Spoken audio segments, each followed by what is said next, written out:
We'll be back from the break. You're still watching the POLICON. I'm Andrew Barige with my guest today. That is John Balabiechi from RSCM. He's a consultant, and we are addressing matters to do with regional integration and how it can enhance business within the region. Now, Mr. John, as we've been seeing events happening around the world, around the country, and within the continent. President Yoweri Museveni, recently we had the Senegalese president here. Then we also saw Uganda was in Algeria. And now, little did we also know that there was a deal secured in Zambia for milk supply. Now, the biggest aspect amongst these new negotiations, when I came to realize it was more of supplying milk, beef, to these countries. Now, I'm trying to understand, the East African leaders are watching this. And for this East African integration to succeed, each country has to be there. One country's disappearance might hinder, unless that country comes out and officially declares itself that they are no longer part of the region, like the UK. So, don't you think that is going to affect integration if we are looking for other markets, yet we have these, our neighbors can be markets? But also there is an issue. We are being sanctioned. So how do we create a balance between those two and keep the harmony? Because it's going to affect this integration. Now that's a great question, because what you're alluding to is that each member of the EAC needs to take their responsibilities seriously. Exactly. We are in a marriage. And anybody who is married knows you're either in or you're out. You can't be in the marriage and you're still out. Exactly. Yeah? The famous term they call MBA, you're married but available. We shouldn't have that. Each country must take its responsibilities seriously. So, whilst it is great that President Museveni is going out there trying to find a market for his for the our surplus milk. Of our milk. You mentioned Senegal. You mentioned Algeria, and so on and so forth. Imagine if he was marketing that milk to another regional bloc. To another regional bloc. Okay. Now he has to deal with 3 countries. How much administration does he need to? How many countries must he fly to sell? Okay. So, what I'm saying is that I know Senegal is part of ECOWAS. Okay? Yeah. The fact that Senegal is now also going out of its way to purchase, and it's not doing this under the auspices of ECOWAS, and our president is not doing all this under the auspices of EAC, then we're all undermining the very regional bodies that we've set up to help us. Yes. Okay? So one country has refused to accept the milk from another. Okay. So now you've undermined the community. Yeah. The other guy has no choice but to go and find a market. Exactly. For his product. Yeah. So then we go back to each country for itself. And how much can we achieve by going it alone? Yet we say the region has 300 million people. So if he was going to ECOWAS and pitching to ECOWAS and saying, I have milk, all of you as can a get regional this. bloc. Yes, and I have this milk. You see, so I'm sorry to say, but many times our leaders let us down. We are where we are because of poor leadership. Governance. He could be selling to Senegal as EAC. EAC can give you so much milk. ECOWAS, we can give you so much. We have it. So we can, as ECOWAS, we can supply. As East Africa, we can supply to ECOWAS, and we both the incomes will benefit. You know what I mean? Okay. But as we said earlier, we need to first focus on what is at home. But our neighbor is not playing ball in certain aspects. And yet we need him. He needs us. And so these are the things that really touch on the real integration. Because behind all of this, it's real people involved. How many people have you affected by refusing to take the milk? To take the milk, yeah. Somebody's out of a job and he's in East Africa. Yeah. Now tell him about integration. What will he think? Of course, What it's has it biased done already. What has it done, What has it done him? for me when you blocked my Yes. exports? And so these are the things we're talking about, that we need to take these blocks seriously and promote them, not undermine them. That's my personal view.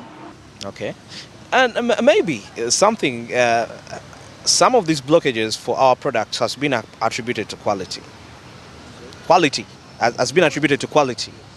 I want to understand, as we are talking about regional integration, are we pressured to see that the quality is at least standard? We have the East African standard quality. That's a great question, because nobody wants to buy anything that is not worth the value of money Exactly. they pay for. So if we have quality issues, then we have to pay the price for producing items that are of poor quality, that will not be accepted, and then we shall perish. Let somebody who can do a good job, and again, this is what we're talking about. Let's promote meritocracy in the whole dynamic. We don't want these things to be, we don't want to favor others and keep others in business because they're doing a poor job. I don't think that would be good for the region as such. So if we have quality issues, let's fix the quality issues. The quality issues. Yes. But are we being pressured? But yes. If a product that you have made is not of a good quality, nobody will. You don't need to even pass a law for that. Nobody will buy it. It's true in service delivery. It's true in any product that you buy, any tangible good, any performance. If it's of poor quality, nobody wants it. Nobody will buy it. Yes. Now, if we're to make it a viable region, we need to eliminate the quality issues to make our products viable or sellable. For that matter. Okay, maybe if we still talk about quality, what is that unique export that Uganda we have that at least we have an advantage over within the East African bloc that can stand out? I mean, the most obvious one right now coffee is the milk. Milk. Because we've done a good job over the years to increase production, and therefore we have the economies of scale to look outside, not only to meet our own demand locally, but to also go out. Okay. Okay? So that is the most obvious. Because if you're talking coffee, Kenya also produces coffee. TZ is also producing. I think the DRC does too. I don't know what, I'm not very good at what, say, South Sudan is exporting, but I know they have oil. Soon we're also going to be an oil exporter. So now that's an area we can look at. Okay? But you find that most of the things that we do well, other people also have. But as of now, we seem to be doing very well in the milk and the dairy industry. So allow us to excel and, compete with the other region. Because these people have, for example, in Kenya, these guys have been there for many years and they've done well. So the fact that we've overtaken them means we've done something good, I believe. Very interesting. Now, talking about, we have the expos that happen globally. We had one that happened in China. There is the Dubai Expo. Do we, as we are going in there, do we market ourselves as individuals, as individual nations, or do we go as East Africa? And maybe now coming in back to the East African Business Council, I would expect that on such events, we would actually be at the forefront and seeing that we market East Africa, not different countries marketing as what they produce. I think that is, again, going back to whether we are really taking this block seriously. Whether we are really taking the block seriously. Seriously. Yes. Because East Africa as one big tourist destination is viable for everybody, so that you can fly from one. Like you see, visit Rwanda. Yes. What if it was visit East Africa? I'm just Exactly. thinking. No, I think you've got it. You've got the right idea. Okay? That's the idea that we should be adopting as a region. Why can't we market ourselves as one block? But we go to the Dubai Expo, we've set up our own store. Our own store. Our own neighbor also sets up his own store. Can you imagine if we had pooled resources and did one big store? Here is East Africa. East Africa. You see, integration cannot be done in isolation. You're doing your own thing, I'm doing my own thing, I'm doing... Perfect. We should start moving and doing things together as a block, so that if somebody is coming to visit, he knows he's visiting a big region. Okay? In some countries, people think Africa is one country. Some people, okay. That Africa is one country. It's one country. So why don't we use that? That Although it's perception. wrong, but we can use it to market ourselves. But that is the sort of thing, and that's what I'm saying, that the Dubai Expo was a good example. If we're East Africa, so we have our stall saying we do coffee. Rwanda has its stall as tourism. Okay, we have in our stall we are doing coffee, we have tourism. Milk. Rwanda is doing coffee, they also have tourism. Exactly. Kenya on the other side does all three. Now, which country should I? Are these people working together? Exactly. We can have one store, East Africa, so that everybody knows that there's a big region and it's worth investing in. And that is what I hope should come out of this East Africa Business Council Summit. That we should really start talking tangible integration, not just lip service, have a good summit, people go back to do and we are the good same at that. things We are good at that. they've been doing. Yeah, we've And been that doing is the thing. Now, talking about integration, some people feel like it's sort of going to kill sovereignty. Okay, when it comes to independence, under what circumstances are we liable to operate as a nation, where we should forget about the East African cooperation? Probably that could be the fear of some leaders. I think the original East African community, and even I've heard of one of the steps we need to progress to is a federation of sorts. Yeah. And eventually political integration. I really doubt we shall see it in our lifetime. Okay? Because if we wanted to federate, we can do it tomorrow. Yes. If there's alignment across the powers that be. Yes. Okay? Because in the end, we're all in the same region. But because of different histories, different styles of governance, we're all on a different level of, should we say, governance, Yeah. and how we manage our affairs. Until we achieve parity, such as you have in Europe, where they all believe in the same values, accountability.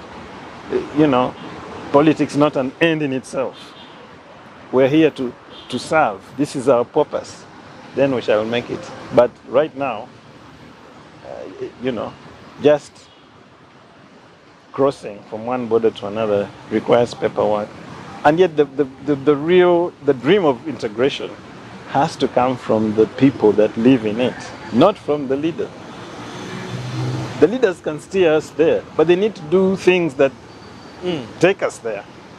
But I have not seen a tangible action that leads us. Tangible actions. Yes. Wow. You see, let me tell you, the one thing that will change the game is when we all accept that we can all move freely in this landmass called EAC. I should be able to drive to Kisangani with no impediment. I should be able to visit Kinshasa freely Free. and see what I can do there. Then you'll start to see progress, because progress comes from the people themselves. But I don't know what goes on in Kisangani, because I know there's a process to just visit my neighbor. Yeah? It's much faster for me to get a visa to get to another country. But just getting the one next to me is a difficult task. Yeah? So, and recently we saw the issues between us and Rwanda. The border was closed. The borders, The exactly. people who lost are the communities that live there. 2 years from now, go and talk to them about uniting. What will they tell you? Yes. So we are shooting ourselves in the foot every time we raise obstacles, barriers, non-tariff barriers to integration. And we said previous, tax is another issue. Everybody taxes everybody differently. There's disparity. There's small tax base. Yeah, all governments are squeezing the same small population. Okay, and for Uganda especially, where you have a population of 45 million people, and they say we have about 2 to 3 million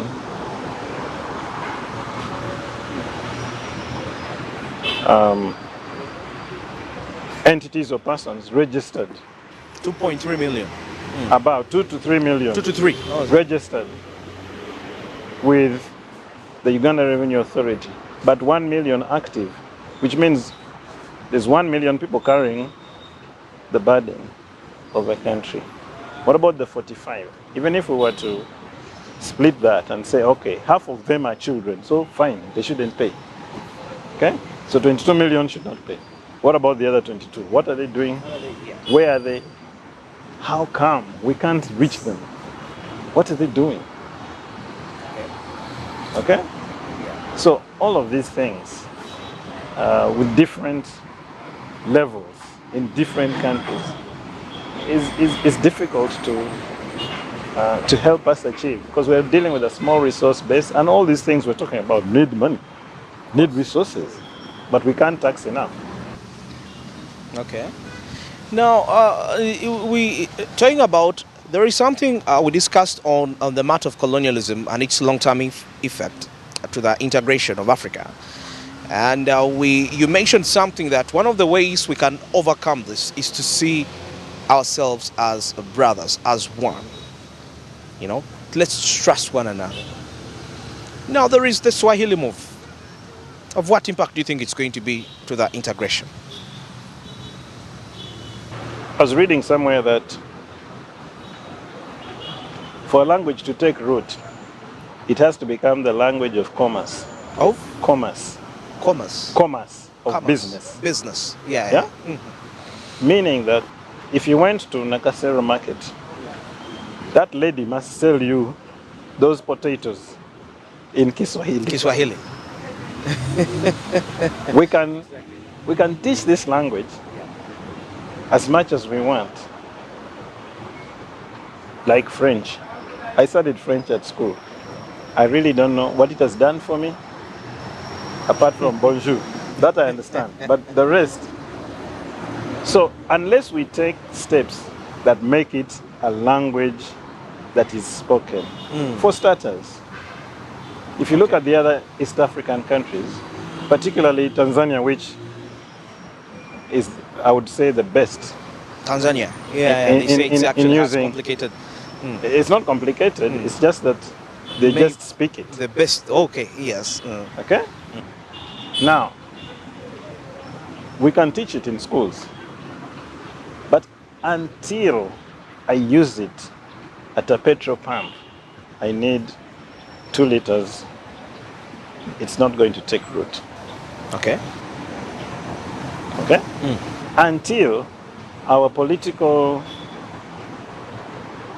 disposition, speeches, communicating to that everyday person. So for example, if we change it and say, from now on, I'm not going to speak English, to Ugandans, I'll speak Kiswahili.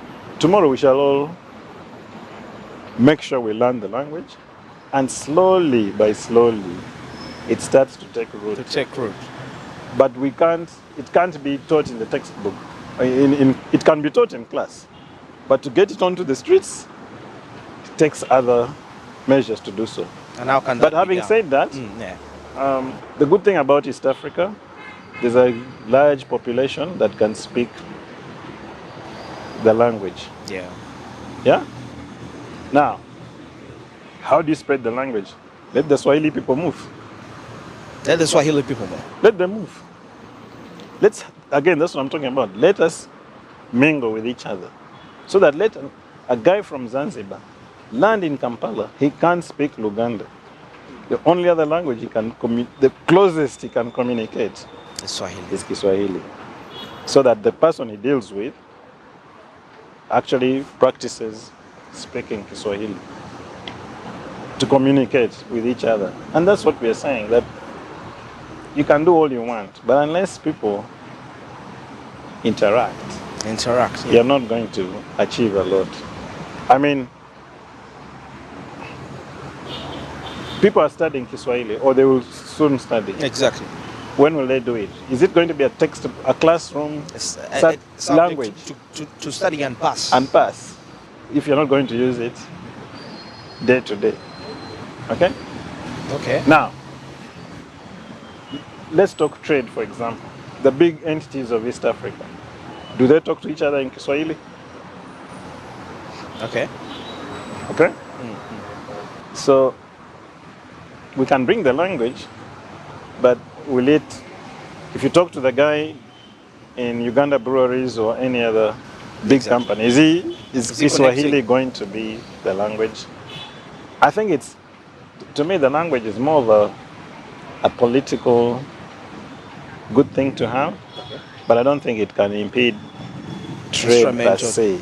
It can't, I believe. It's going to be difficult to penetrate to the people. Unless it gets to the bottom person.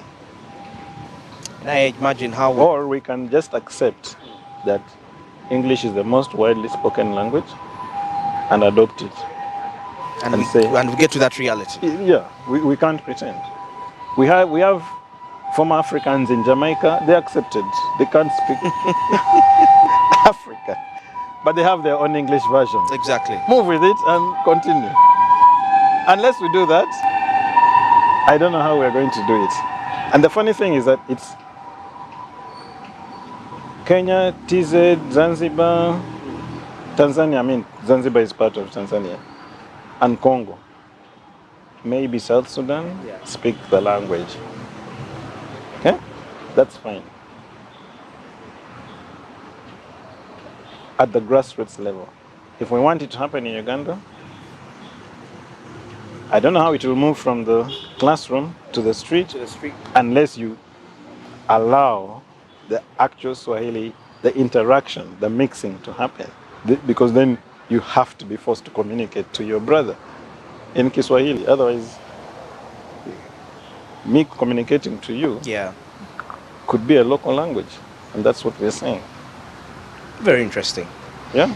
And let's not forget that to now replace other local languages with Kiswahili.